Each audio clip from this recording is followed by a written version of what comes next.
Lux Occult is part of the Green Mushroom Podcast Network.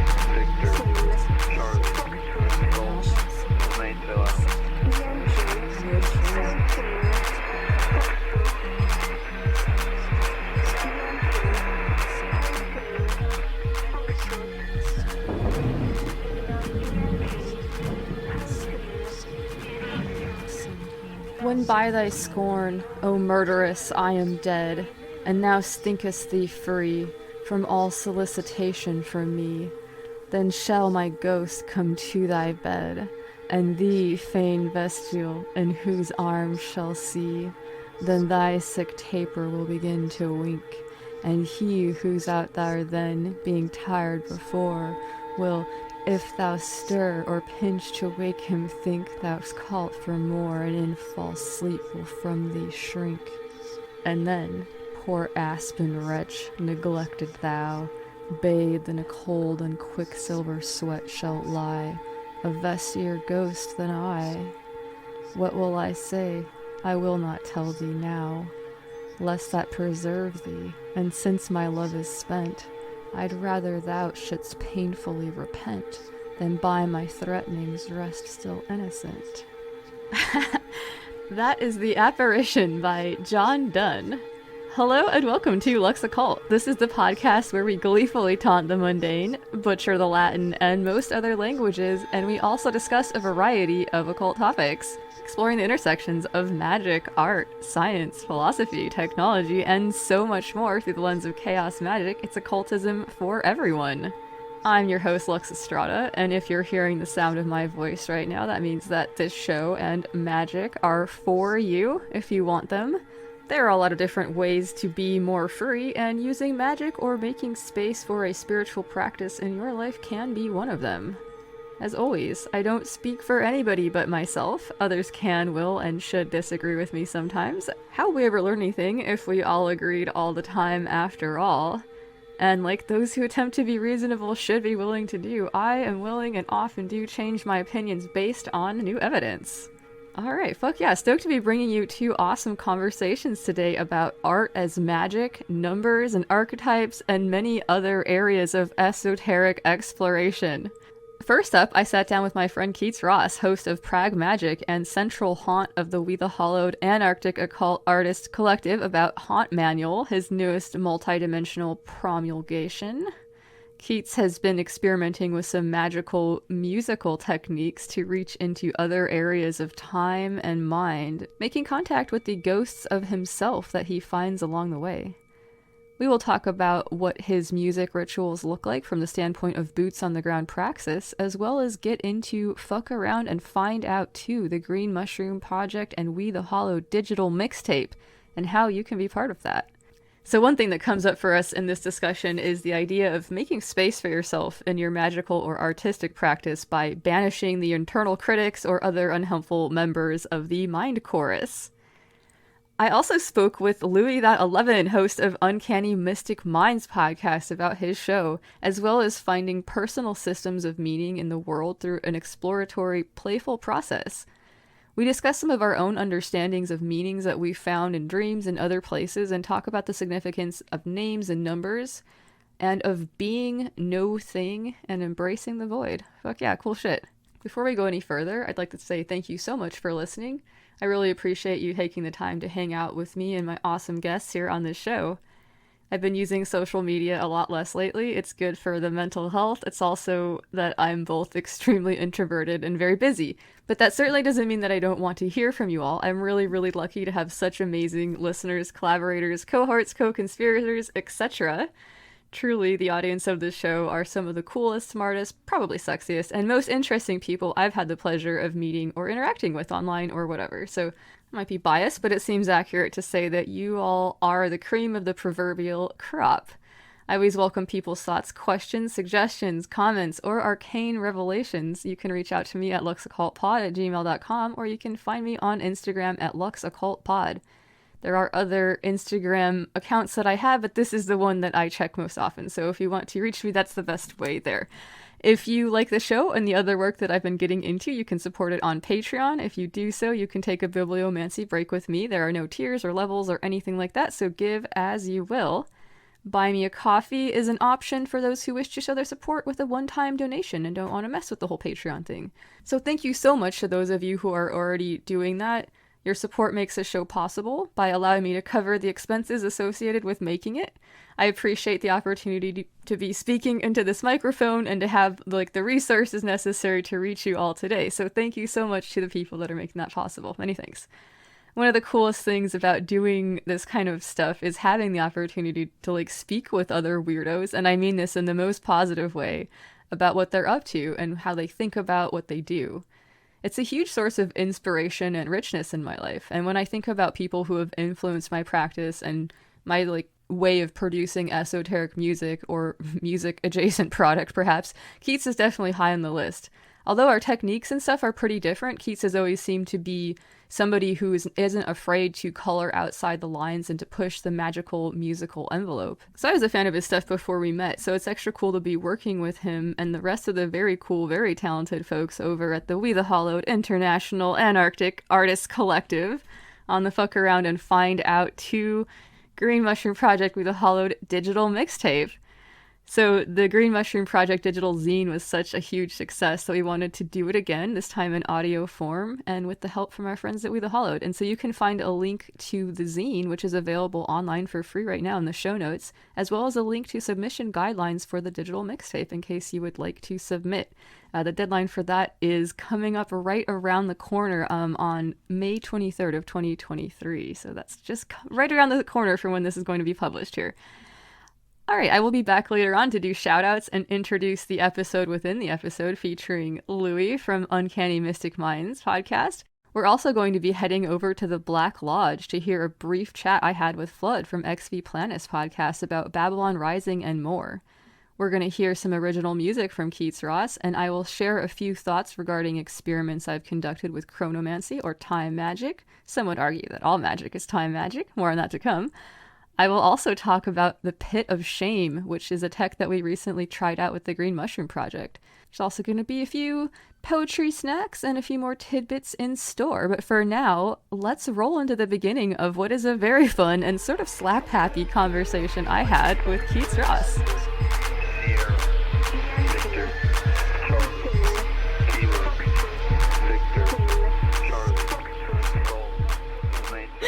Buckle up and get ready to roll. All right, well, my guest today is Keats Ross. Keats, how's it going? Oh, No, it's pretty good. How are you, Alexa? Going pretty well. Pretty well. It is late at night, but that doesn't mean that I'm not super stoked to talk about all this cool shit that you've got going on recently. I appreciate that. I'm actually astounded that anyone cares. No, I'm kidding. What? But yeah, thank you very much for inviting me on, because it really has been too long since we've really just had a one-on-one in-depth kind of conversation, keeping us up to date with each other's things. So I hope to get some more knowledge about what you're up to as well. Yeah, totally. That's a good point. It has been we keep in contact, but it's always kind of on the fly. We're both super fucking busy. So yeah, I'm really excited for this opportunity to touch base and catch up and everything. So fuck yeah. Hell yeah. All right. So the most recent your fuck yeah has become such an egregore in and of itself. It's so funny. See? Anytime I hear it, I have an immediate reaction going, yeah. Yeah. It's just one of those things. I love that. Yeah. That makes me happy to hear. So the most recent thing that I've seen you put out is you put out a sort of glossary, a sort of roadmap, if you will, to some of the things that you've got going on in the Haunt Manual, Ghost Magicks, if you will. And this is kind of a multi-dimensional project that has a lot of different aspects to it. Could you give me and the listeners a sort of like overview about what you have going on over there? Yeah, for sure. So yeah, Haunt Manual started as this treatise almost of what came before in my life and what inspired me. And it came from a dark place of needing to remember. I think a lot of the time, a lot of practitioners, especially myself, and I should speak about myself because it is very much a personal affair, that I was getting into these tundras of self doubt and wicked, almost mental disfluencies. And it got to a point where, as you know, a host of Pragmagic and doing this podcast, which started as somebody that was really gleaning, like using this as an avenue to glean information from people that inspired me, it got to a point where the lid was closed in a way. And I'm very much a doer. And it got to, you know, this essence of I need to pass the self judgment about all of it, and I just need to go full throttle. You know, I know that academic occultists or whatever are going to have qualms with it. That's fine. You know, it was very much a when I relate it to other people, they're like, "Oh, have you read this or that?" It's like, no, who has time to read all of this? I just wanted to do it, you know, in a way. And to me, it's become very much a therapy and a touchstone, a ribbon for real about, you know, wrapping up the past and things that have literally haunted me, but also the like ghosts of essences of past selves that I wanted to invoke and bring back forth that I had lost. And a lot of that relates to childhood and times in my life where I was really inspired by certain things that set me on the path working that I'm in right now. And it's been a very rocky conundrum of a working where it's, you know, it's almost ironic to call it Haunt Manual because it's not a manual really. I guess other people could glean from how I do this with audiomancy and these practices that I break down that I do, but it's very much a personal affair. And it really is a touchstone of, you know, tying something up, or not even tying something up, but just kind of remembering and getting inspired by past mistakes, past goals, you know, things that have been so rocky in my life in a metaphysical means that is truly due to these dim sessions, which I call like my audiomancy sessions, and it correlating to things that I'm also learning in tandem with it, like you know, these bigger kind of pop culture phenoms of something like hauntology, which is kind of where the name comes from, and understanding all of these philosophies that have driven me throughout life in a way, but also giving a nice like smirking middle finger to things as well. But it's all been very, very soothing and at times very, very rocky. But you know, my background is especially in these kind of, how do I put it, like in this paradigm, right? I started working as a journalist with disinfo.com, and so this is kind of my way of like a gonzo journalism about someone that's doing their own anarchic magics to soothe and learn and be humble and humiliate sometimes, and yeah, just kind of get right with where I am. It's a lot of ghosts that have unfinished business, but it's not giving them their business finished. It's saying we got more to do, you know. Yeah, that makes a lot of sense. So I'm hearing what you're saying about ghosts and like this idea of ghost magic. The ghosts here, these seem like these are personal ghosts, like ghosts from the past that you're still haunted by this unfinished or unresolved things. Yeah, and like you know, I've got to say, because the rubric is so unknown to me until I'm doing them. And if you read Haunt Manual, you can see I start out with intentions, but I have the humility to say, wow, these things that happened was not intended. And now I'm back, almost in a, time travel sort of way into these quadrants of things that I did not want to deal with at the time, but were still barking big Sure. in my psyche in the past.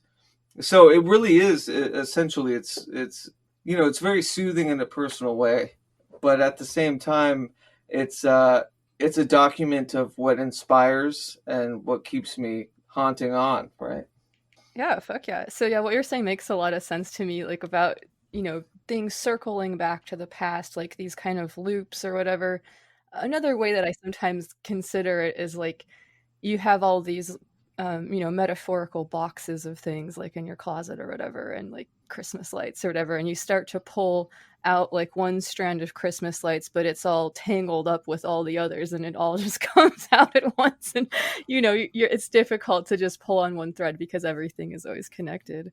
I'm hearing a lot of parallels in what you're working on in my current project. I think that what you're talking about as like ghost, I'm considering in the sort of context of internal family systems, which is like a mode of therapy or whatever. But like this idea of like these parts or these exiles, these like aspects of yourself that are suppressed that, try to express themselves, but because they're being suppressed, it happens in weird, fucked up ways or whatever. And like, really trying to have a conversation with them and saying like, well, what do you actually need? How can we all work together or whatever? So yeah, fuck yeah. Right. Well, Luxa, I ain't no learned psychologist, but I'll tell you, Oh, neither am you're I. onto something. Neither am I. No, Please don't mistake and me on I, that. and I think that's the thing, and that's kind of what I love about it, in the humility sense of, we are filtering our experiences through, actually, sidebar to get to this. So as somebody that has experienced, preternatural things in my life and have used magic heavily in an anarchic sense, and have envisioned things and have worked with things outside of myself or what I consider the other, like it starts to kind of bend and conform as to, how deep does that filter go and where does that filter start and what created these filters. And so it really is this process of coming to terms with what put me on this, this patchwork life that I've created. And albeit it wasn't necessarily intended as that. And I'll be the first to say, I'm very apparent about the kind of missives that happen with these workings, as much as I am about them being actually very successful. And in it of that, like it's made this entire thing break open, and it's made me such a schoolyard, wide-eyed, bushy-tailed kind of purveyor again with magic and with art, and as somebody that has always created and has always done things in different avenues, it really has been this weird hauntological aspect of putting another layer on top of what came, and these different synapses that I forgot about, and charging back those things and going back, and there's trauma therapy in it, absolutely. But it's funny to me because I just want to be real with the sense that a lot of the results are unintended but equally as positive, if that makes sense. Yes, that makes absolute fucking sense. My process is quite mysterious even to me. So like when I end up Hmm. the things that I end up with are I'm often like I don't know how I made this, but I like it maybe or maybe Right. not. So yeah. Yeah, it's this beautiful thing in the sense of just being humble about, I think, you obviously as a podcaster, excuse me, in this paradigm, right? Both of us, right? Talking to people with, beautiful ideas and these machinations and mythologies of, how things work, or these deep currents with deep tradition. And there was a part of me that said, I can't learn anymore. It's pouring out of me. I need to figure out what is sticking, what is staying with me. And that's a big part of it. Yeah. Hey, what's up? I'm Luxa. And I'm Josh. Are you looking for a chill place to hang out online and chat about chaos magic, occultism, witchcraft, and more? Are you hoping to learn and share your knowledge and experience in a place that is welcoming to folks of all different backgrounds and identities? If so, check out the Green Machine Discord server, home of the Green Mushroom Project and Administrism. Our growing community of chaots, occultists, sorcerers, witches, and weirdos has all kinds of fun and interesting things going on. From chats and rituals to workshops, clubs, and more. There's a lot of cool opportunities to get involved. Sounds great, Luxa. How can folks find us? Well, for now, we're keeping things pretty small as we grow, so we're not advertising on any of the Discord services that do that. But folks can hit me up and I will send them a link. You can reach me at luxoccultpod@gmail.com, or you can find me on Instagram at luxoccultpod. Fuck yeah! Fuck yeah. Fuck yeah, indeed. Hey, what's up? It's me, Luxa from the future. I hope you're enjoying the episode so far. We're going to be getting back into that conversation with Keats in just a little bit here. But now it's time for the episode within the episode. You'll notice that the format of this is a little bit different. The bibliomancy break will actually take place at the end of this internal episode. I actually didn't plan it this way. Things got a little bit goofy with the production schedule. It's a long and most likely boring story. Anyway, it's all thanks to Louie that we even have a bibliomancy break in this episode at all. Things worked out well, so fuck yeah. I'd like to give a quick shout out to Art Worldbuilding on Instagram. Art hosts a new series of talks called The Great Game, which I had the honor of being a guest on recently. The name of the show is a play on the idea of the great work, recontextualized so as to be approached in a playful manner. If you're interested in philosophy, magic, game theory, and game design, check it out. I'll let you know when the episode featuring me is out. You can follow me on Instagram at Lux Occult Pod to keep up with my various endeavors and check out Art Worldbuilding stuff as well. So making this show has given me the opportunity to talk with a lot of really cool people, and that's definitely one example. Another is who we are about to hear from now, Louie that 11, host of Uncanny Mystic Minds podcast. So Louie goes into the idea of finding those patterns that run throughout your life, like, threads, and asking what they might mean or have to tell you about who you are. We talk a little bit of astrology and numerology, and Louie shares some thoughts about the magical significance of names. We'll hear original music from Keats Ross, as well as a spicy poetry snack from Cassandra Cisneros in a little while. But now, here's my chat with Louie that 11. Cheers.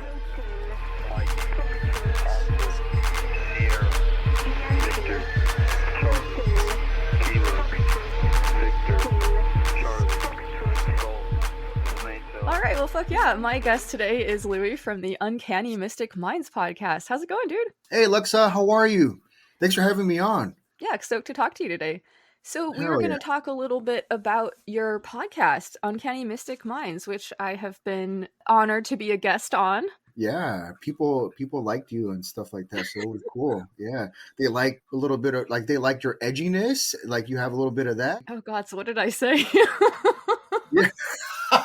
Yeah, like it was cool. You perked people up. Like you got you attract some interest for sure. For sure. That's cool. Well, I'm happy to hear that, and I appreciate you doing the same for me because I'm sure that you'll attract some interest here as well. So, what got you into podcasting in the first place? I technically started before the pandemic, a little bit before, maybe like a year-ish or so, and it was under a different name.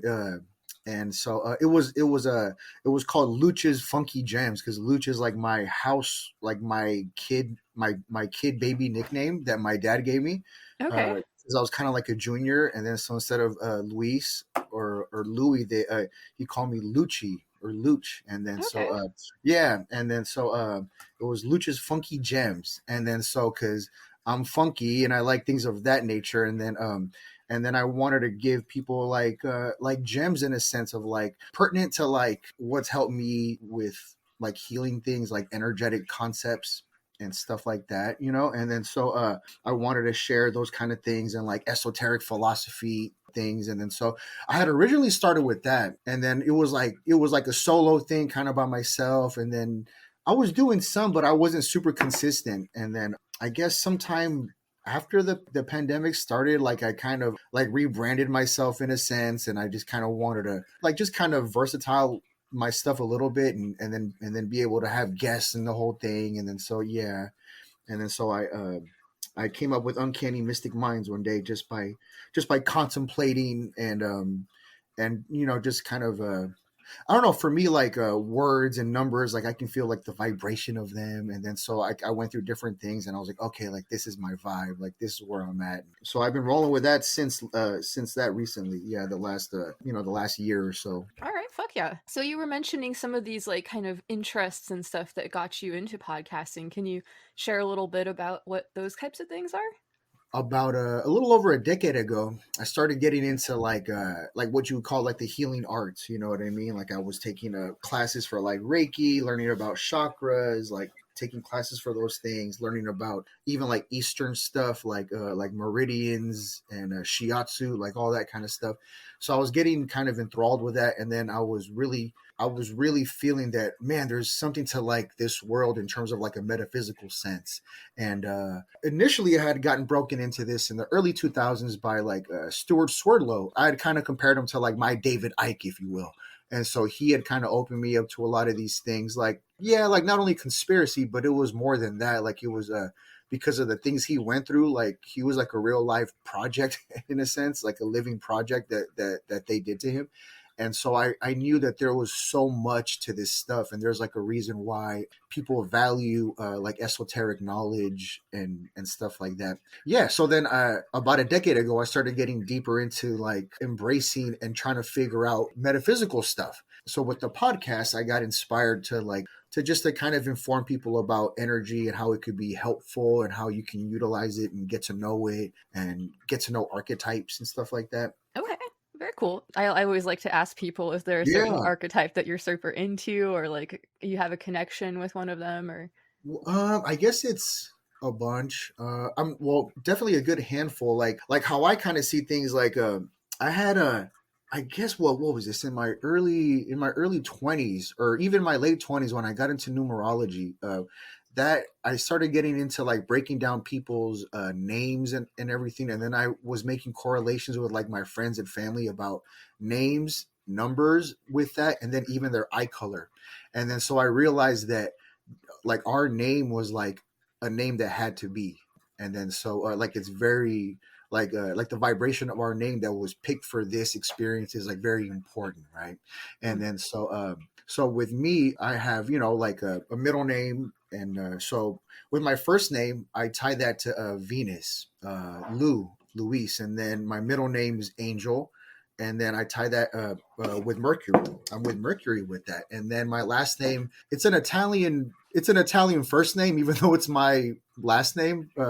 And for that one, it starts with Mar. So then with that one, I have a Martian tie, and it's funny too because apparently like my family on my dad's side in Mexico had like a reputation of like crazy and blah blah blah and all this stuff. So I was like, oh, that sounds pretty Martian, and, and then I figure with like my middle name Angel, it's like they're known to be like bridgers of like physical and like spiritual realms and like a messenger. And then so yeah, I feel tied to that one in terms of my middle name. And and then I tie Venus to my first name a lot. And it makes sense too, because like in my chart, I'm like super duper Libra dominated, where holy shit, man, I'm like a straight up Libra Venus guy, like to the core. All right, well, that sounds like super chill, though. I mean, for all the things that you could be, like, that's a chill one to have a lot of, right? In general, Yeah. In terms of like my front face that like people see and like that they experience here, a lot of that is like Venusian energy. Okay, so that you're like a Libra rising. Libra sun, and then Okay. but I have but my whole chart is like more than half Libra. Oh shit, much. okay. Very cool. Yeah, it's like super. Yeah, and then like in terms of like my elements, like I'm like more than half air. Yeah, with like my second one is fires, because I have a bit of a fiery nature, with which I've learned to temper through the time and through the years. Like that's why like in my little office here, I have like a temperance card on the wall, because it's like one of my best friends. I've learned to temper that through the years. It's funny too, because I remember just a couple of years ago in the morning, like I'll have my little routine to get ready with like my water containers because I would go to the gym super duper early in the morning, and I realized that I was doing some kind of thing before actually set up my water. Like it was like a weird little ritual, like almost like OCD, but like I was doing it on purpose, and it was kind of like with like an intention to like restart my day, like whatever happened yesterday, that was yesterday and that's done with, and then now is going to be the beginning of a whole new day. And then like the way I was working these cups in my kitchen, I was like, holy crap, I look like the temperance card. you know. So That's cool. Fuck yeah. yeah, so I learned to like get into that one through time. So lately I've been really into like the temperance card and like the fool. The fool, I believe, is like what I portray here a lot on my show in terms of like helping to ignite someone's curiosity to start an adventure, because that's what I'm doing to myself. I'm sharing my adventures with everyone, and then so I'm the fool sharing myself. Yeah, that's kind of how I see that a little bit. I love that. Fuck yeah. Mm-hmm. It's also very airy. I associate the fool a lot with air, right? You know, you're stepping off this cliff into this, Yes. unknown, and yeah, very cool. Yeah, yes, yeah. Speaking of like cliff, I'll tell you like I don't have too many dreams that like I've had about maybe 2 or 3 dreams that like super stuck out with me, where like it was kind of like a vivid and I still remember it to this day, and like the lessons still hold true. One was about the demiurge, which I explained in a show once, but another one that I never talked about on the show was when I was little, my very first dream was that I was on the top of a big mountain, and it was just my one right foot. And I fell over the cliff, and I remember feeling the feeling of going all the way down, all the way down, all the way down. And then I woke up like, like, oh my God. And then, yeah, so I think that's a testament to my journey of like how I'm a fool like that. Like, yeah, I kind of embrace like the jack of all trades, master of none, like that type of vibe. I probably had that dream for that kind of reason. Like, I think I'm supposed to embrace that kind of nature. Very cool. Fuck yeah. Yeah. So you were mentioning this sort of like idea about this vibe of numbers and names and stuff. Could you talk a little bit more about that in like a general sense? Because I love that stuff. I guess as in high school, I was just kind of like, you have like time to kill and all that stuff. And like, you want to be out a little bit because like you're able to kind of be out, like more than a kid. Right. And so I remember going to the bookstores, and I got into numerology, and I was like really, I was enthralled by like knowing that each number has a vibration and like, therefore like a characteristic, and then, I'm a person that kind of I like to like analyze and like break things down. So I kept breaking the numbers down in a sense of like their personalities. I got to know them, and then I started building them up with like the different ways that you could function numerology. Like for example, I call myself Louie that 11 because my expression number is 11. And then I was like, oh my God, it just made so much sense. Like when I started reading about the expression of an 11, and I was like, oh my God, this is like exactly me. Like, it was like freaky.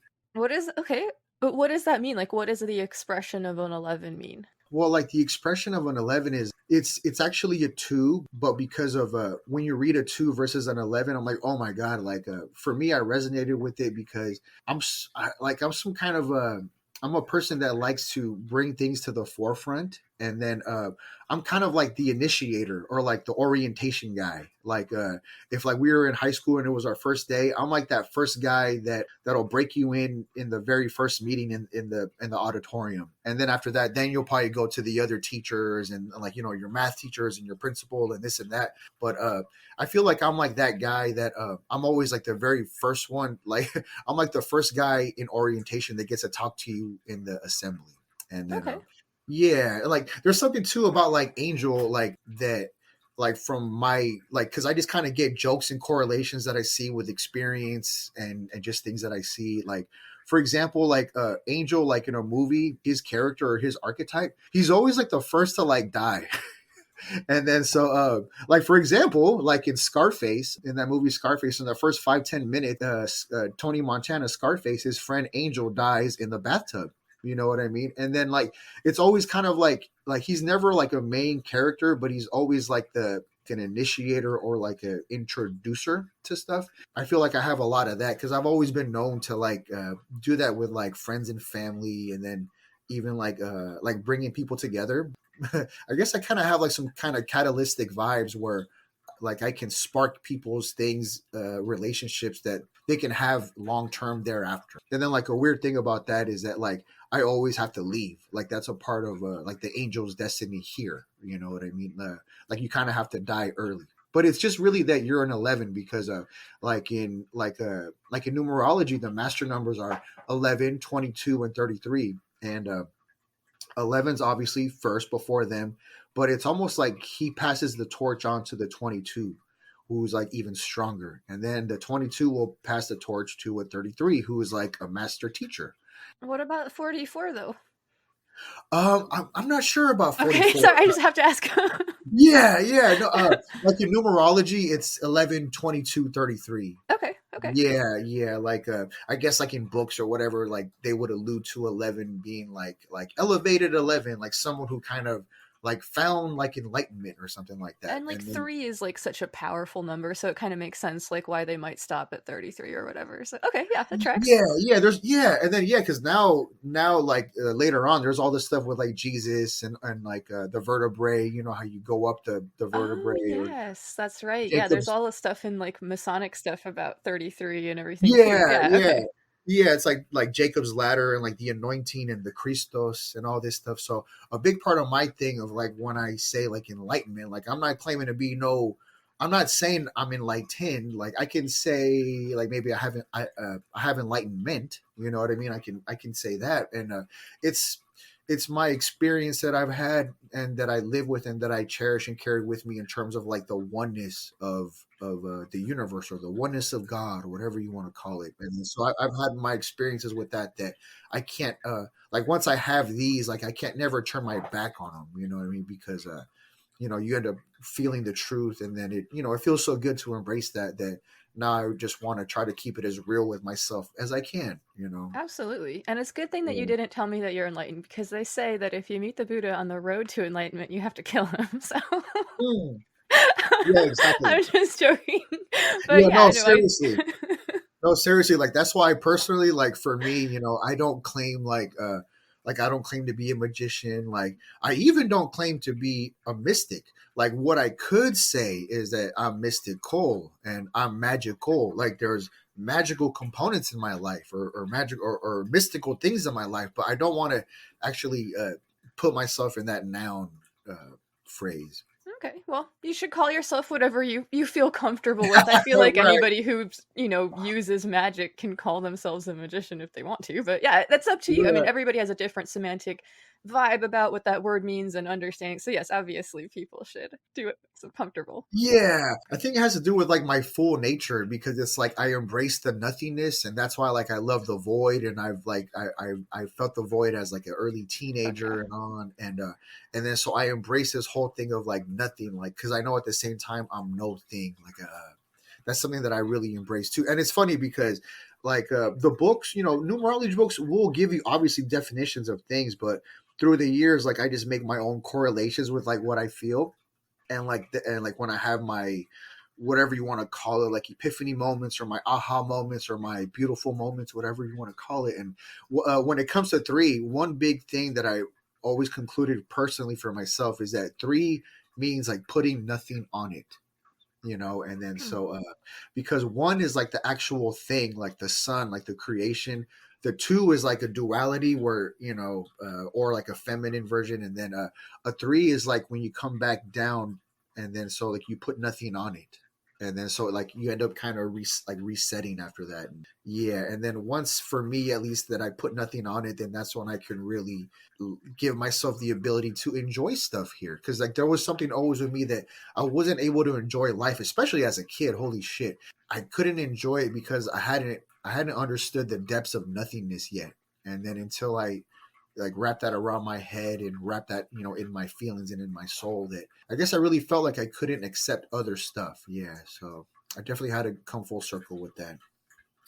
Yeah, very cool. I like what you said about not putting things on it. I think when we are open to that void, that nothingness, like that's when we're able to discover things. Like that's when we're listening. That's when we can hear. So yeah, fuck yeah. Yeah, yeah, it's like like everyone else, like we all have our character flaws. Like with me, I could be controlling or slash overbearing, right? And then so that was one thing, that I had to learn to temper and like work with, and then so learning about putting nothing on it, it was like it really gave me the like I don't know, like it really helped me understand God more too, for sure. I was just able to fully see things, I guess, because I guess you can get like into like tunnel vision when you get so enthralled into like your stuff. You know what I mean? You might end up getting tunnel vision, and then at that point you'll lose the big vision. And so Sure. Yeah. Fuck yeah. Well, hell yeah, dude. Thank you so much for taking the time to like share all these cool thoughts with me and everything and all of that. Do you have anything that you want to like plug for the listeners or any last thoughts that you would like to share or questions for me or anything like that? sheesh. I mean, not exactly. I mean, I could definitely plug my show. That would be cool. My show is called Uncanny Mystic Minds Podcast, and I'm on all major platforms. I got videos on Spotify, and then I'm starting to do put it on YouTube as well. So that'll be kind of branching out more, because I have some episodes there, but I hadn't been putting them all on there. So I'm going to be putting more on there too on another platform. So yeah, it's pretty cool, man. And I'm happy to be in this. It's like a little journey. Like I really feel like I'm in a journey now. So I'm embracing it, and then I'm taking things as they come, and I'm learning a lot, and I'm having fun at the same time. And then I'm really grateful, man. Like I'm really like I really got a sense of gratitude for all this stuff, because I feel the universe working its components like around me, and like I feel like there's actual workings being done. Yeah, so I'm pretty stoked. I'm pretty grateful for all that. Fuck yeah, man. Fuck yeah. Yeah, yeah. All right. Well, Louie, thank you so much for taking the time to join me. I really appreciate it. Hell yeah. Oh my God. Oh, one more thing. By chance, I don't know, if you even have anything on you. Do you have anything on you for like a bibliomancy break? Oh, yeah. I'll rock a bibliomancy break for you real quick before we Hell go. yeah. I Fuck cannot turn down a bibliomancy break. Okay, so Hell yeah, let me dude. find the roll table here. And while I do that, why don't you go ahead and ask whatever question you like of the Oracle?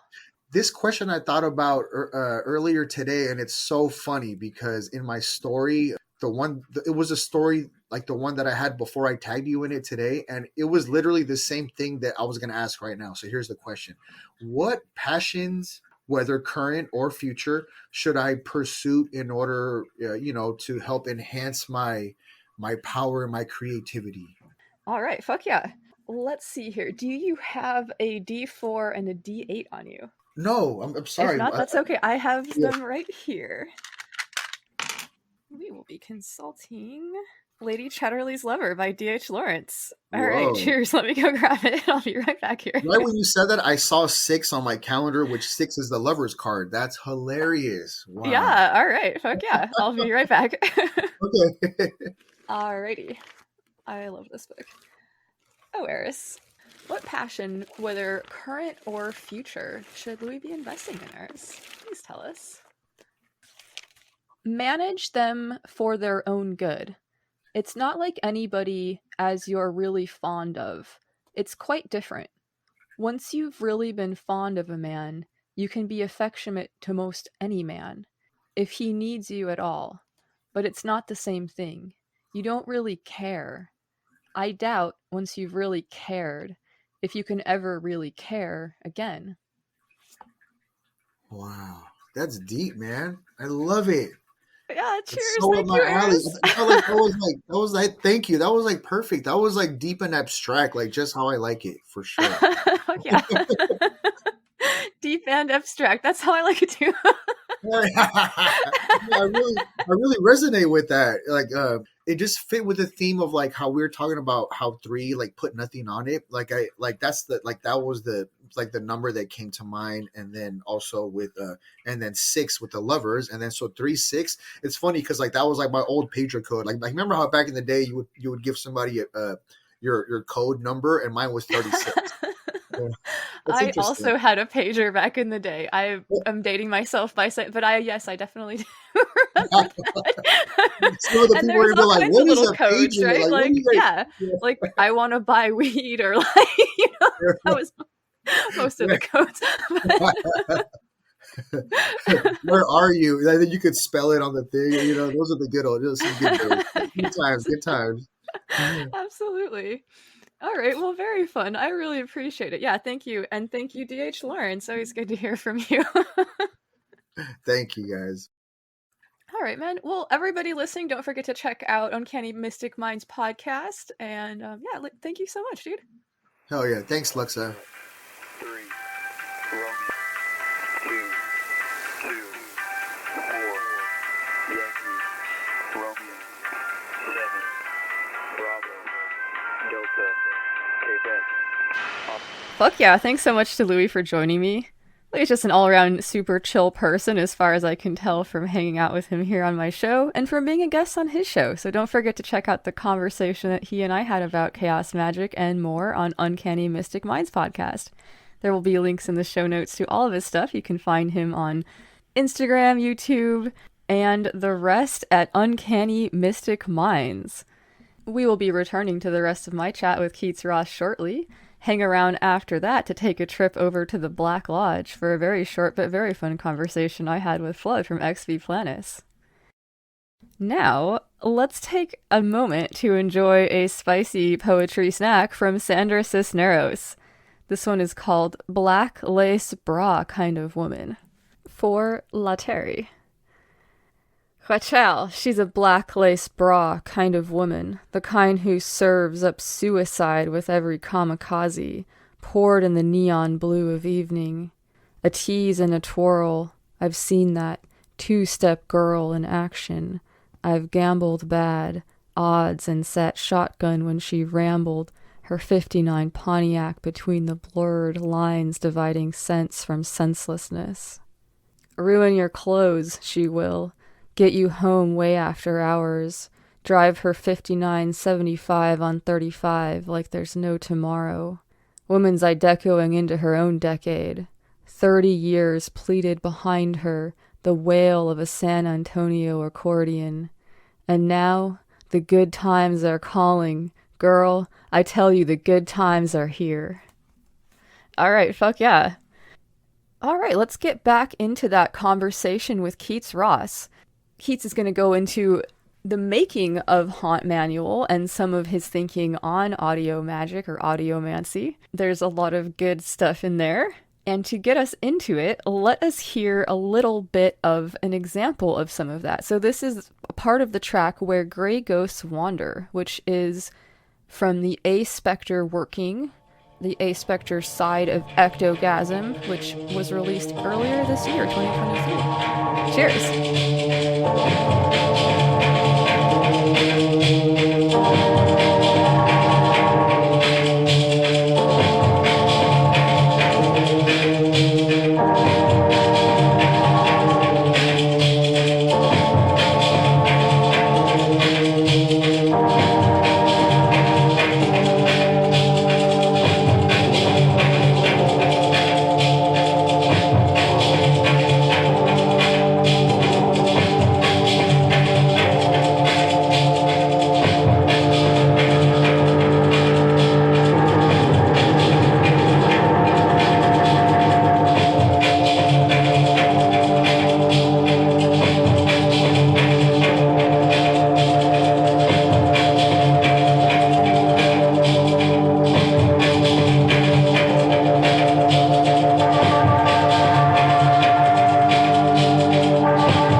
Mentioned earlier this idea of, having a little bit of maybe concern about how the work will be received by, people who are academics or whatever it is, right? And I think that there's always kind of that, whenever we're putting something out there, like there's always, I think there's that's a common concern and a feeling that I think a lot of people have. I've definitely felt that way as well, and felt a lot of maybe what could be classified as imposter syndrome, or maybe not, maybe actual imposterness. I don't know. Who knows, right? I mean, yeah, and if it is, that's a ghost I'd like to haunt, because I don't subscribe, right? Well, I mean, I think the interesting question about that is who fucking decides, right? Like, who's the fucking authority about magic? And I think that at one point you have to be able to be willing to, like, make space for yourself and your own practice, like, fuck anybody else and what they think, right? Like, just and at some point, you have to do that as, like, an artist or a magician at some point, like, not in a way that's disrespectful or will, like, cross other people's boundaries, but in a way that will protect your own creative and magical space. Yeah, and that's what I was going to say. I say that as an aside or a funny little jab, just to be kind of self-referential about it, because I just automatically assume that no one's going to get it, or, especially people in deeper currents and studies are going to be like, it's basically hooked on phonics for this and that, like, I get that. But, we have this lifetime to imbibe and take in. And if I'm not doing something with what I've learned and actually, applying it through artistic means, I just don't really see a point to, like, converse about it too much. It got to a point where I just needed to act. And yeah. I want to, like, circle back to what you said about the, like, hooked on phonics thing, because, like, I want to drill back down on this, because I think that this is important, right? Like, to what standard are we comparing ourselves here, right? Like, when we say, like, okay, well, our work is, like, sophomoric or imbecilic or whatever, like, mean things my own mind might say about the things I make, right? Well, like, that was way worse than hooked on phonics. Jeez. Oh yeah, so exactly, I'm much more of a harsh critic of myself. It's quite yes, it can get a little bit rough, but yeah, I'm working on that, right? But so anyway, this is another place where you have to, like, really make space for yourself and tell that voice, no, fuck you, shut up. Like, yeah, and that was a lot of it, and I see the tethers deeply, especially through this work. Like, that's what's been coming up. And the most recent one, there was this crazy synchronous nature of, two fellow friends and anarchic practitioners, and us kind of doing the same thing, but in different dots of a triangle. And the 20-year nostalgia loop was a huge thing from C.W. Chanter, who I think you met at the Honquinox, actually. And we even talked about it before I had, like, finished drafting this chapter of it. But to me, that was an additive thing where I came back and I started to kind of, I don't know, invoke a little bit of where I was at that time. It was time travel in the sense of, like, non-temporal displacement, but more of like a psyche displacement. And a lot of the worries and issues came forward, and it had me really confront, where does that come from? What this pathway that I've been on forever kind of started 20 years ago, but, like, why was I so disheveled or, so distraught about what I was doing at the time, or where my future was heading? And so it's been a really funny, I don't know, I think humor is such a major thing for me, especially when we, dip into these ratitudes so much, like you do with your podcast and all of our reading and study. It never ends. We're perennial students. And if you don't have some goofy, yeah, I was an idiot, kind of like asides, like, that's just true, and that's human. And human error has been a huge thing for me recently, about, I don't know, not calling it a superpower, but giving it its strength because it's so utterly us in a way, Yeah, totally. So yeah, I want to say that, when I make fun of me or say that academics are not going to like me, it is a defense mechanism. That defense mechanism was built a long time ago. But I've learned since then to use it in a more humorous way than maybe I would have, you know. I think I'm in the same boat. Yeah, I think I try to turn the mean voice into jokes instead. Yeah, Which, absolutely. might still be giving it power. Unclear. I think I'm still kind of like thinking about that, right? But it gives it less power, probably. Yeah, and it's so like when things get funny, things get absurd, things get like the fabric is taut. The tethers are taut when we're all, have a I don't know, a fourth dimensional idea about what's happening. And that was a big thing with hauntology as it relates to the audiomancy workings and the things that I've been doing with Haunt Manual was, this first layer that it's sincere in a nostalgic sense, but then there's a second layer that's somewhat outside of that time and understands what it's doing in almost a sarcastic way, and in almost a I'm looking outside of what is being attempted to confirm nostalgia, and it's funny. I'm making fun of it in a way, and I think that's a beautiful asset in a way to all of the the workings and the cyclical nature of this pathway is to look outside of it and be humble, right? Yeah, absolutely. So what do you think is like really the most exciting thing about this project for you? Oh, I mean, so as somebody that, started with audiomancy, that was my main way to kind of traverse or transdimensional wayfare, That was a really beautiful element, was to find that is kind of a direct voice of a self that is outside the confines of time that I'm utilizing to do this. And then when I started with Haunt Manual, I started, doing these audiomancy sessions where my talismans were intentionally set. So in the first working was about, I wanted to remember or to invoke really who I was at 2017, because that was such a magnanimous year for me.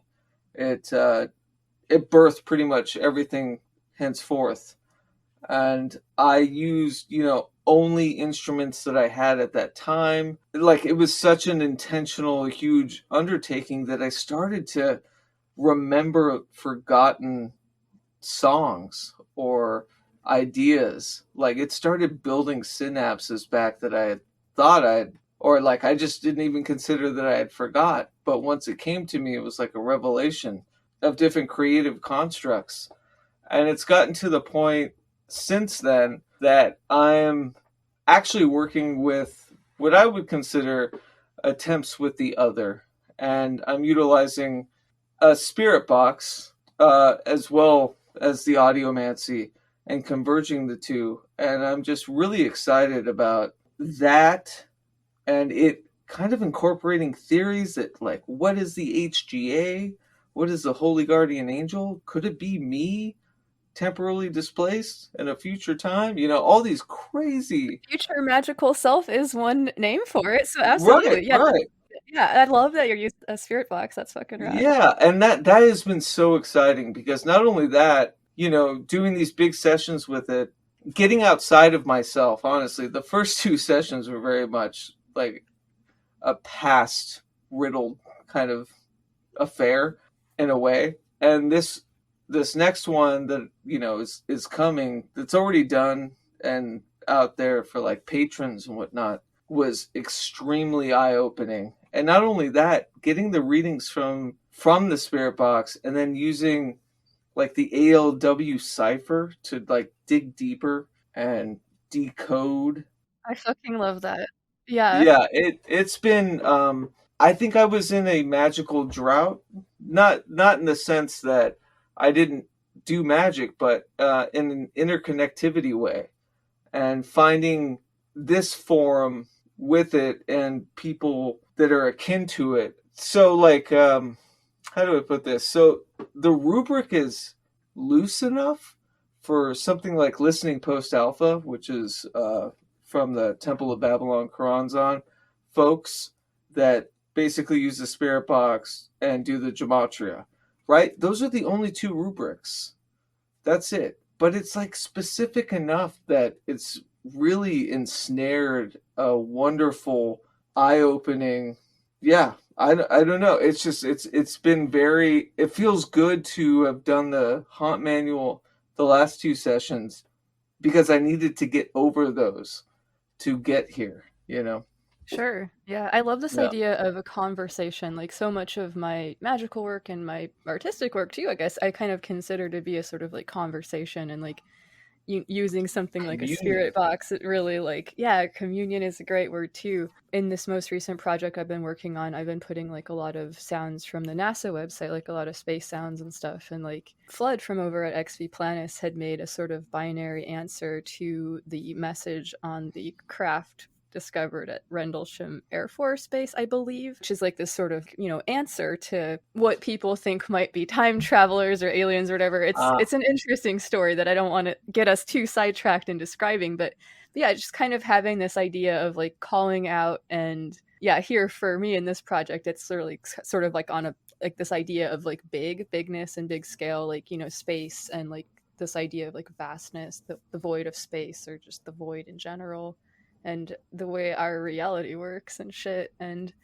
and some of the psychological aspects that I noted as well. This project for me has been about, so far, it's been about expressing things that have been really difficult to express, like things like rage and stuff that, we really are taught to like definitely keep a lid on a lot and stuff. And, really trying to allow myself or invite myself or sometimes even force myself to go to places where I like don't want to go with the work. It's been really uncomfortable and I kind of hate it. It feels like I'm vomiting when I make it. I kind of hate it and I don't know if I'll ever share it, but I think it's still good to do it.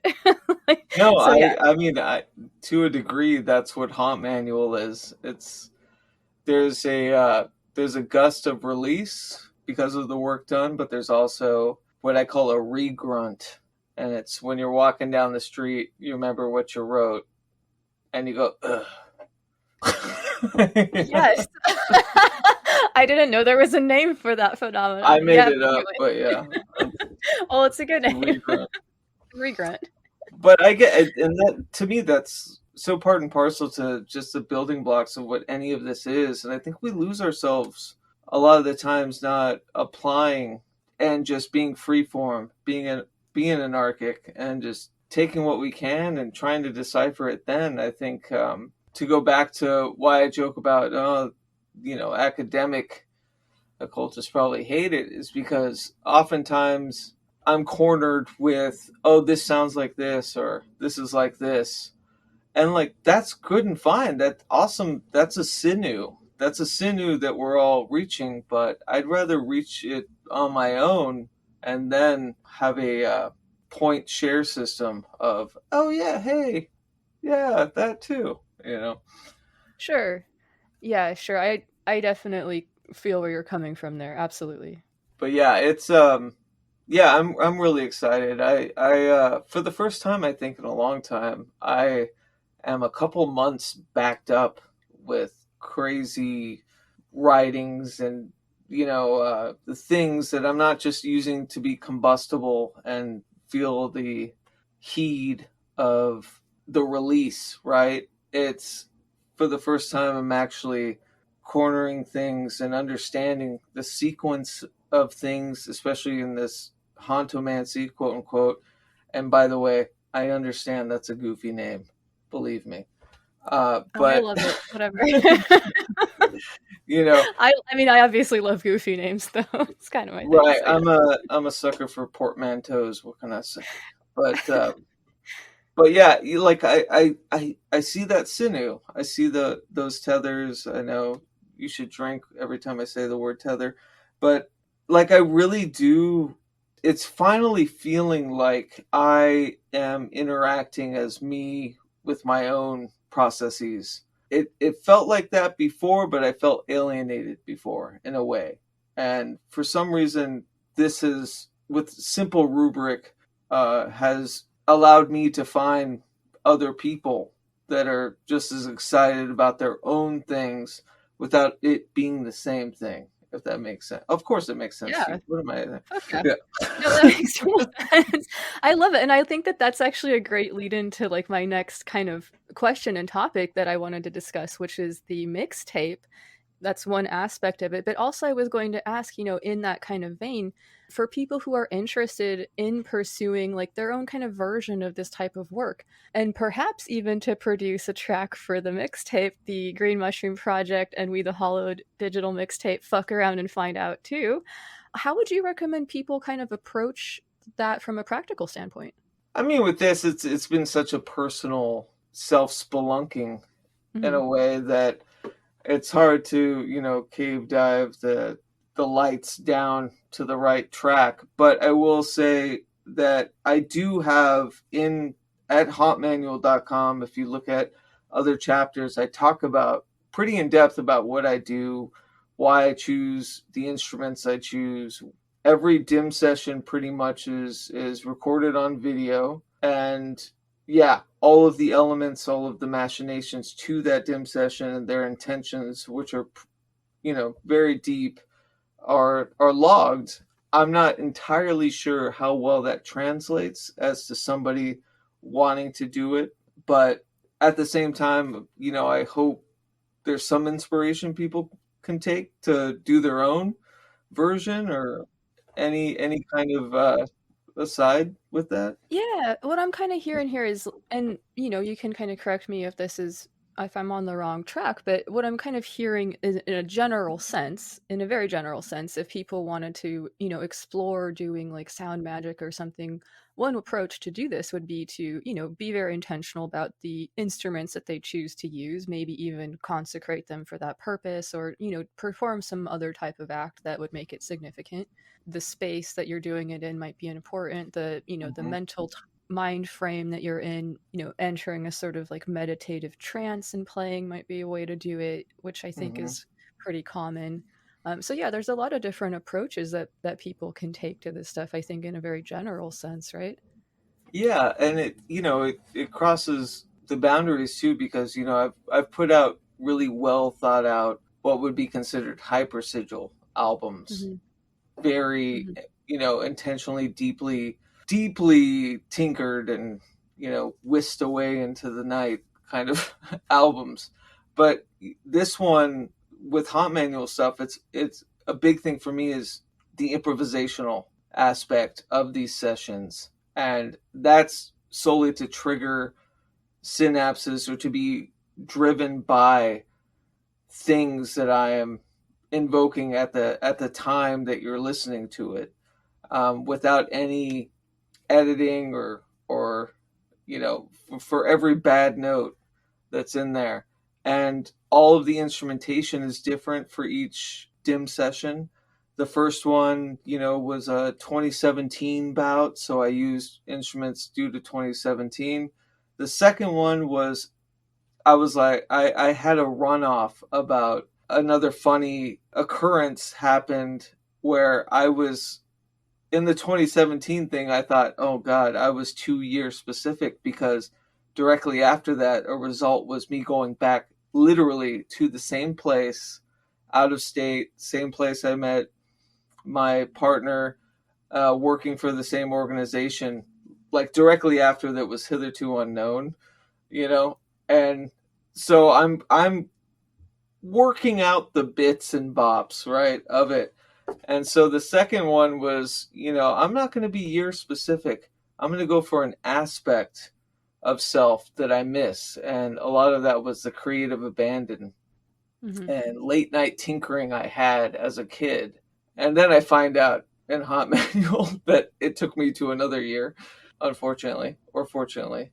But the instrumentation, everything is vastly different. The first one, and this is all live and improvised, guitar, drums, drum machine, or whatever. And then the second one's circuit bent keyboards, no guitar, no drums. So it's really important to me to test myself and to get myself out of the comfort zone. I think, as to get in the mob zone, you got to get weird. Absolutely. Gotta Yeah, get weird. yeah. Fuck yeah. So I'm hearing, I think another thing that we can tease out of this that I could share with the listeners is that I think that what we could say is that for you, that this is much more about process than product.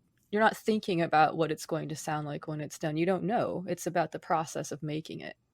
It is absolutely about the process. The process, I feel, is that is the sinew. That is what is keeping me right and spry and interested and curious and excited, inspired. It is absolutely about the process. And I know this when I say a haunt manual isn't necessarily a manual, right, for other people just to take and do the same. I just, you know, I know for me it's just a document about what has kept me so involved and moved and absolutely inspired to, keep kicking against the pricks, as they say. Fuck yeah. Fuck yeah. So I'm super stoked about Fuck Around and Find Out to the Green Mushroom Project and We the Hollowed digital mixtape. Can you tell me a little bit about what you've been working on for that? I mean, honestly, all of my stuff currently has all been audiomancy stuff. I've got a plethora of things I could choose to submit, but I'm going to do something very specific for it. That's the plan. And I want everyone to know that doesn't have to be the case for you. If Sure. you have something that is of a ritualized nature, that is, metaphysically minded, sort of, artistic form and sound, please submit. Yeah, definitely. And so people can find the guidelines in the show notes to this episode. They're also available on wethehollow.org and greenmushroomproject.com. So those are some places that you can find. Also in my link tree. So all kinds of places you can figure out how to do that.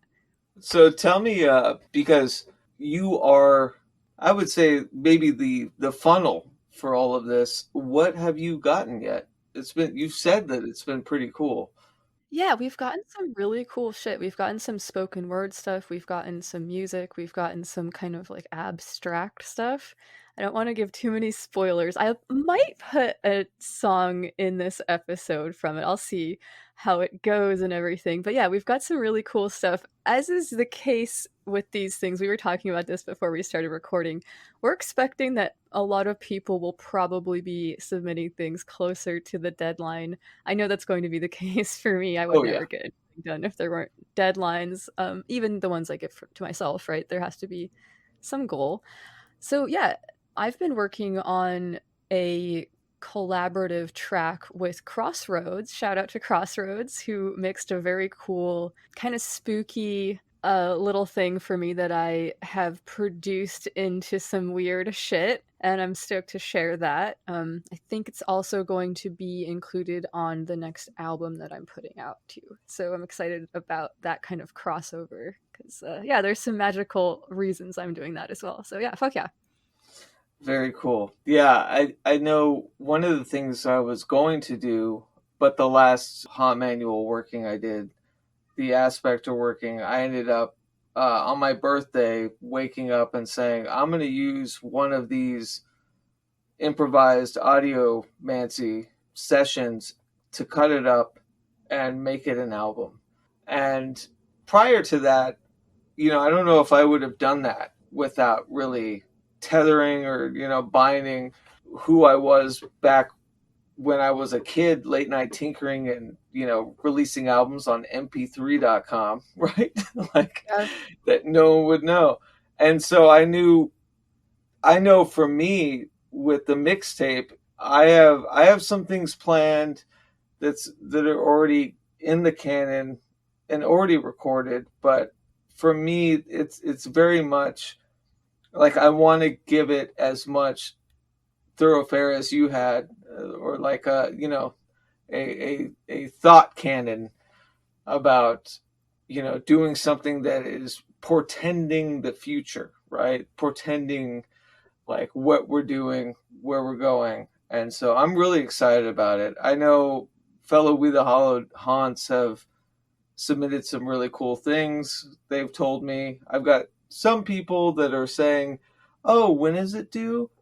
"Oh yeah, okay, I'll get there." And they'll get there the night before. So, And that's totally fine. Yeah, and that's how we do. totally, Yeah. absolutely. So yeah, and don't be shy out there. If you have something that you want to contribute, like please do. Yeah, don't worry about, like we said earlier, make space for yourself in your practice and everything. Don't worry about whomever you think may be judging you out there, right? Well, and I think a big thing I know for me, something that I would want to hear when it comes to this is, like, it doesn't have to be as the weight of life and time and everybody doing what they can do. If you have something that represents you from the past, please put it forward. Obviously copyright issues or whatever, but I don't think that's a thing. Yeah, follow the guidelines. But honestly, I think the biggest thing for me with the mixtape and what I love about it, as opposed to say the video sigil, where it was very constructed and concurrently kind of waved together, the best thing about the mixtape is that it should be this beautiful anarchic potpourri of cacophony, of awesomeness. There's no one way to submit to it. What I'm trying to say is that it doesn't matter if it's new or, if it's specific to it. Obviously, Lux and I are excited about it for our own certain ways, but I would just say that any kind of submission is absolutely a high five. Yeah, absolutely. Yeah, we're hoping that people, will share what they're excited about, and if it inspires people to like continue their creative progress and process or exploration or however you want to fucking say it. Fuck yeah, that's absolutely what we're about too. So please send us your stuff if you're into it. We would love that. I don't want us to sound too fucking thirsty. I know, right? Like, please submit. Please submit. I mean, it's kind of like, it's funny because the thing with the mixtape is, I know there's been ideas about how long it can be or how it's divided, but the beautiful thing about the mixtape is you don't know until it is actually conjured by all the submissions at a certain time, which is super freeing and awesome. Yeah, we're not planning to like put this on vinyl or, Right. whatever, other hard medium people might use. So like, yeah, we don't have any like exact plan about the number of titles or tracks that we can choose to include either. So we're hoping that Right. this can be a really cool, inclusive way to, showcase what people have been up to in the past and now. So yeah. I think it's a great sister to fuck around and find out one, that's zine. Yes. I think it's a beautiful companion. I think next is a video situation. I would love but let's that. not get Yeah, I ahead would of love ourselves. Yeah, let's not get ahead of ourselves. I love starting new projects. Finishing them is a challenge, though. Yeah. So gotta watch out for that. So, Keats, thank you so much for joining me this evening. It's been awesome talking to you as always. Is there anything that you wanted to talk about that I didn't ask you about tonight? Oh no. Oh no. No, Oh no. Oh no. no, I think yeah, it was great. I will say hauntmanual.com is where I've been writing the literature. WeTheHollow.org is the collective outside of the Green Mushroom Project, of course. And Prag Magic still does its weirdo podcasting thing, which I've now turned into an old-timey radio smorgasbord of weird. So I love that for you. It's amazing. No, I appreciate you, Luxa, so much. Thank you for this. Yeah, you too. I appreciate you as well. All right, well, Keats, thank you so much for joining me tonight. It's been God, this is the most awkward ending yet. I'm gonna fucking try again. You got this. Like, honestly, I absolutely bring this fucker home. You're a stallion. I'm driving this bitch home. I'm in the driver's seat. I'm driving it home. Okay. You got this. All right, Keats, thank you so much for joining me tonight. People can find links to all that good stuff that you mentioned in the show notes. And do you have any last words of advice for the listeners? Yeah. Haunt on. Fuck yeah, haunt on.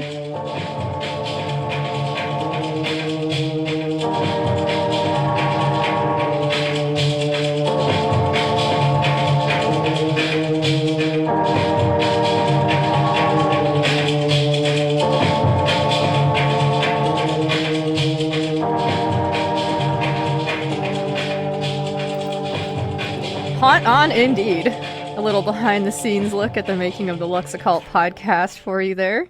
Technically, I'm a professional. Thanks so much to Keats Ross, always a pleasure. Check out Haunt Manual, the Prag Magic podcast. The We the Hollowed website is dope. All of his other amazing stuff. He's quite prolific and has a lot of interesting materials available. One thing that all of my guests today have in common, well, besides being fellow podcasters, is that they're working to build communities around what they feel passionate about and sharing what they love with others. And I feel really lucky to be doing this too. Check out the other awesome shows available on the Green Mushroom Podcast Network. We've got Administrism, Grognostics, Primordia, Ad Hoc History, Smuts Up, Unearthing Paranormal, and XV Planis. There's still more to come, including some thoughts about time magic, the Pit of Shame, and a short conversation with Flood from XV Planis podcast. But now, let's hear some more of Keats stuff. This is part of the song 223, released on the Dim Session, The Spectre of 223 album by Dakota Slim, in 2023, the year of Our Lady. Cheers!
Alright, fuck yeah, dope shit. Keats is ridiculously talented.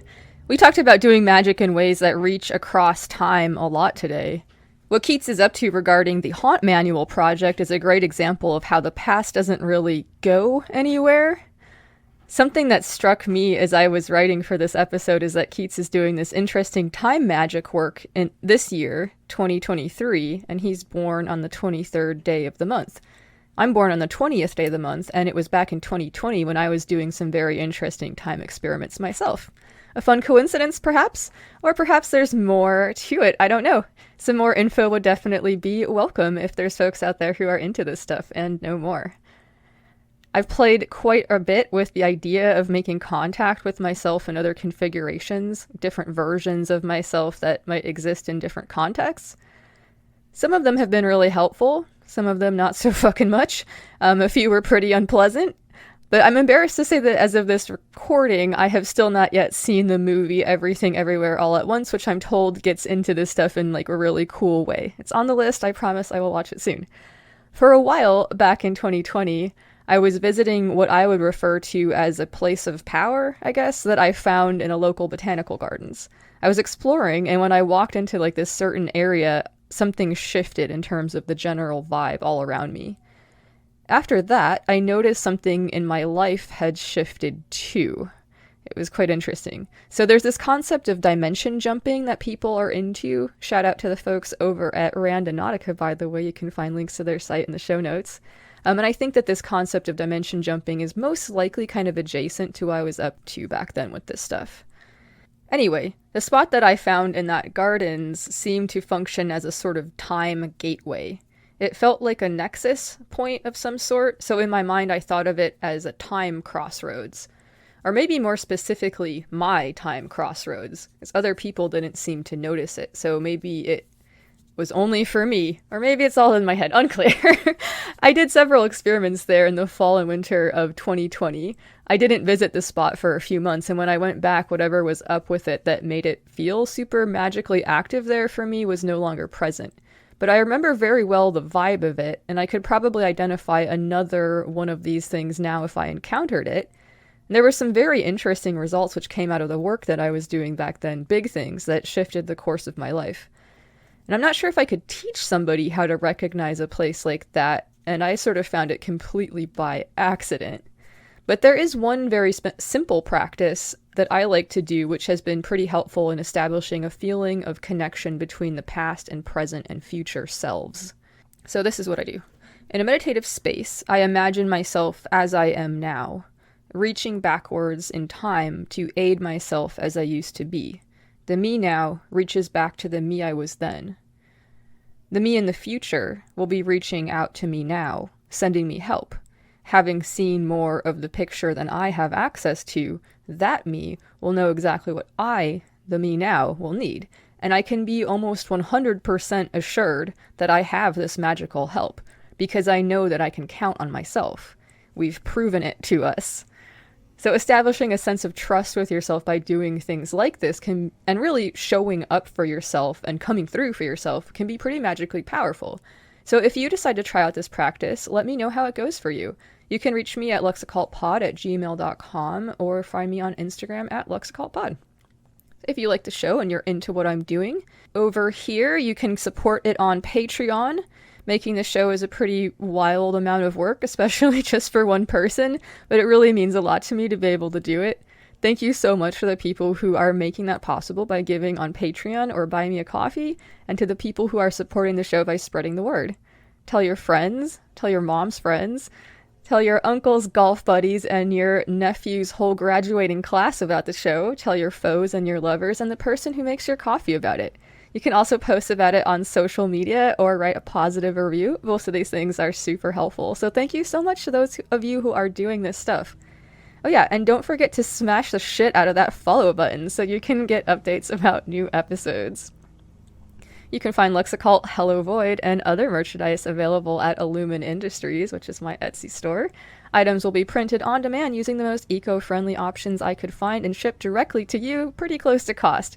Shout out to Laughing Dog, aka Mirth and Woe on Instagram, for helping out with that Hello Void design. And there's some fun stuff in there, so check it out. Alright, let's talk about the Pit of Shame, as promised. So, the Pit of Shame is a ritual that some participants of the Green Mushroom Project and I conducted last month and will be repeating in the near future.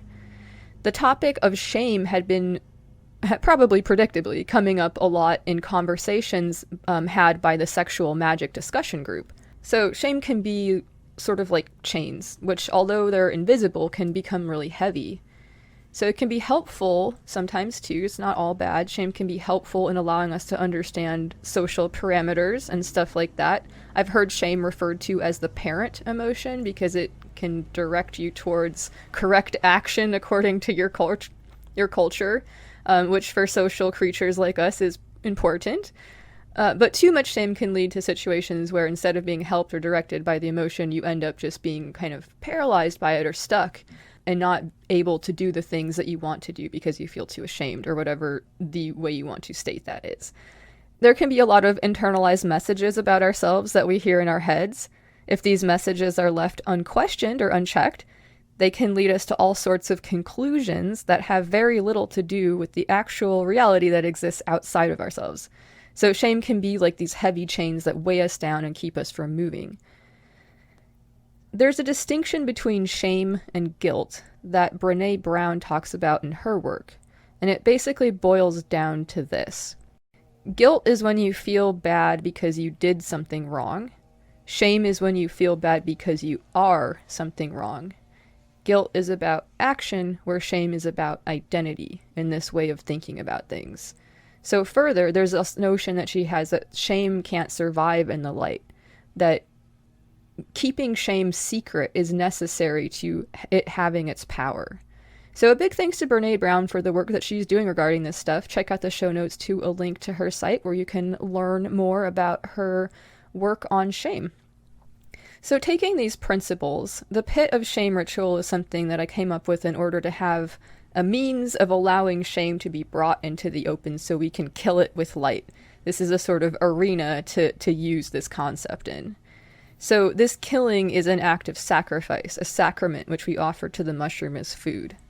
The hyphosigil current is a really great thing for this type of shit, so it's perfect for it.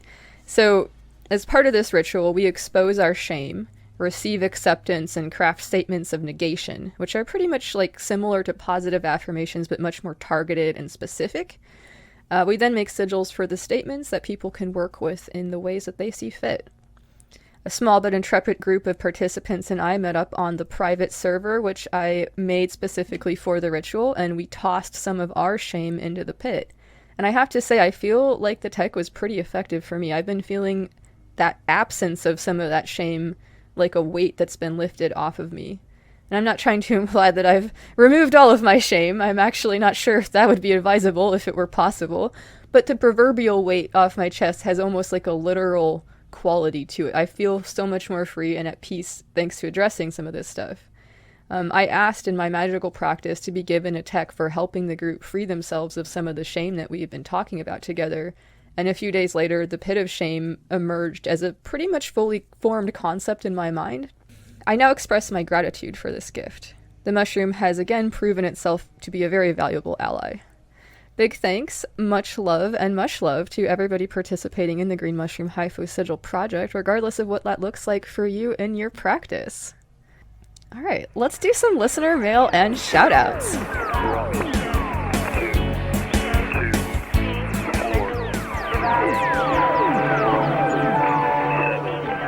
Shout out to Saskia, who's listening from the UK. So glad that you're enjoying the show. Fuck yeah.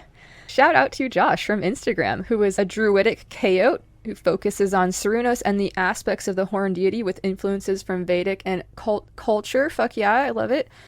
Shout out also to Eugene. I'm so glad that the poem that you mentioned resonated with you. It's actually quite timely that you would inquire after this particular piece, because it's something that I wrote for a person who I'll be performing a ritual with at Babylon Rising, and it's going to be included in what we have planned. I'm going to read the poem that you asked about at the end of the show after I play the short conversation I had with Flood. I've read the poem in question on the show before, but seeing as how it was written with magical intent, it can't hurt to take it for another spin here. I'd also like to give a shout out to Manu, who ran a fantastic intro to geomancy workshop for us on the Green Machine server the other day, as well as to everyone who's been hanging out there. Pocket Wizards Unite! Don't forget to grab a book and some dice and join us on the 23rd for this month's 23 Bibliomancy ritual, in which we will discover the next book of our project's scripture. And now let's head over to the Black Lodge for a conversation I had with Flood from XV Planus. Thanks so much to Flood for helping to promote Babylon Rising and for producing what you are about to hear. Flood's got some very exciting plans for the summer, including some paranormal experiments he and the XV Planus gang are going to be getting into. I can't say too much, but I know it involves a god helmet and an area over by Skinwalker Ranch. I'm intrigued, and we'll be having Flood as a guest soon to catch up with him about his wild summer plans. But now, let's head over to the Black Lodge for a conversation about mine. Through the darkness of future past, the magician longs to see. One chance out between two worlds. Fire, walk with me.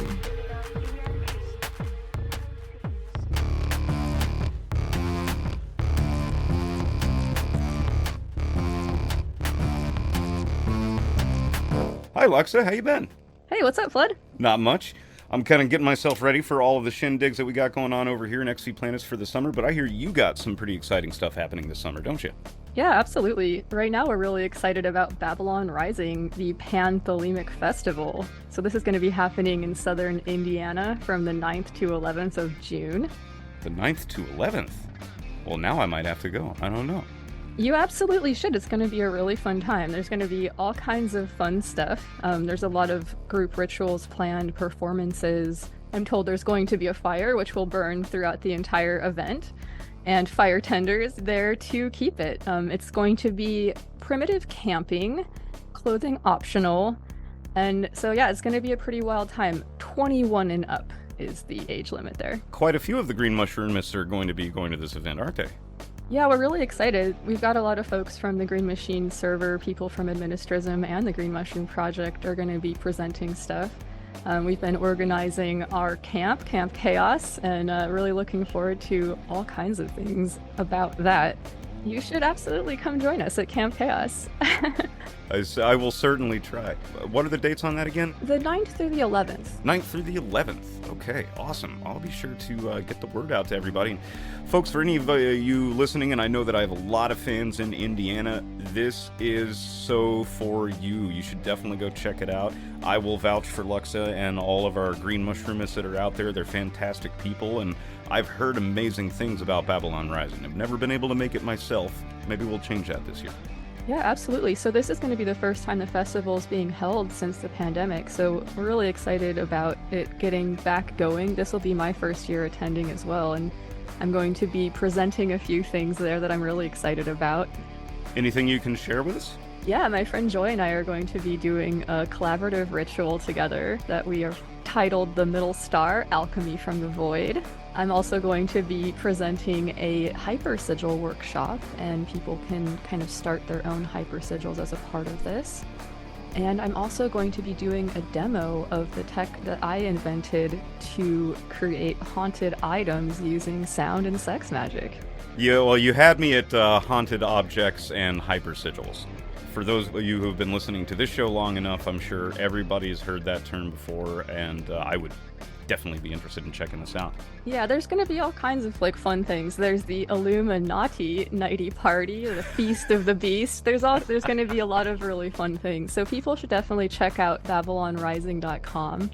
And if they're curious to learn more details, I have a whole episode of the Lux Occult podcast where I speak with Lorelei Black, Lon Milo Duquette, and Yara from Administrism podcast about their experiences at Babylon and what people can kind of expect with all that. That is phenomenal, and I will be sure to have a link to that specific episode in the show notes as well. There'll be a whole little section in the show notes, folks, for everything related to Babylon Rising and Lux's episode with Lorelei. Yeah, Lorelei Black and Lon Milo Duquette and Yarmurid. I will be sure to get all that information out there. Indiana people, go out there and support this, and I know that some of my kinky witchy people are already on their way. Yes, bring the come rest forth and get weird. Yeah. Oh yeah, my people will definitely show up, and they will probably come and track you down. Is there anything else that we should point out to the audience while we're here? Well, there is one more thing that we're excited about, and that's the Green Mushroom Project and We the Hollowed digital mixtape. Fuck around and find out. So if people are out there making weird music or esoteric sonic art of some other fashion, and they're interested in contributing to our mixtape, please don't be shy. There will be some instructions on how to do that at greenmushroomproject.com or wethehollow.org. Fantastic. Yeah, and I've always loved your audio projects that come out of the Green Mushroom. I think I might end up contributing to this one. We'll see. That would be great. You absolutely should. Yeah. All right. Well, awesome. Luxa, thank you so much for stopping by. I will be sure to get the word out to everybody. And weirdos, witches, go, yes, go. Absolutely. Fuck yeah. Well, thank you so much for having me. Always a pleasure to speak with you here in the Black Lodge. Absolutely. You're always welcome here. We'll talk to you soon.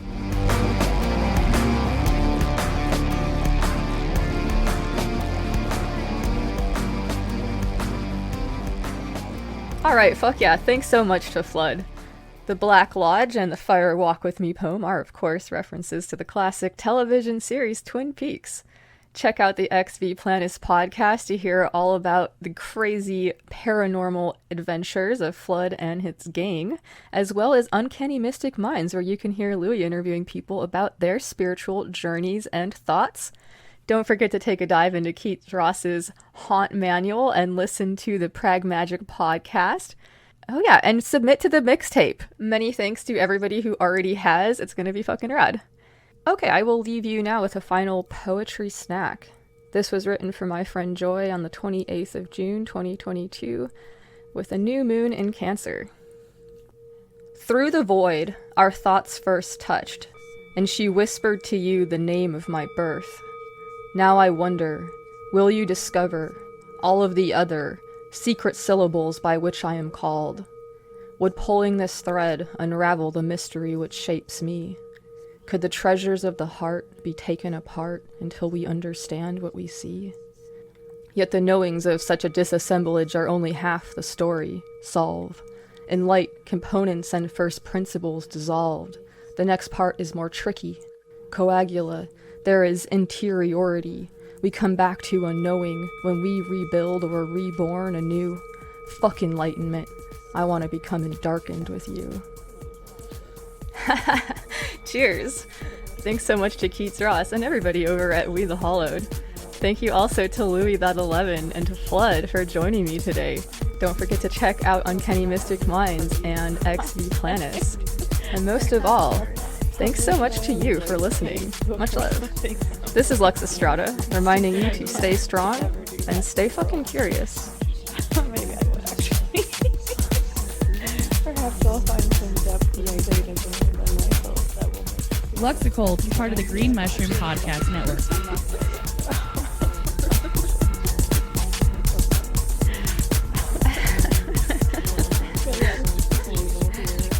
a different way of like how long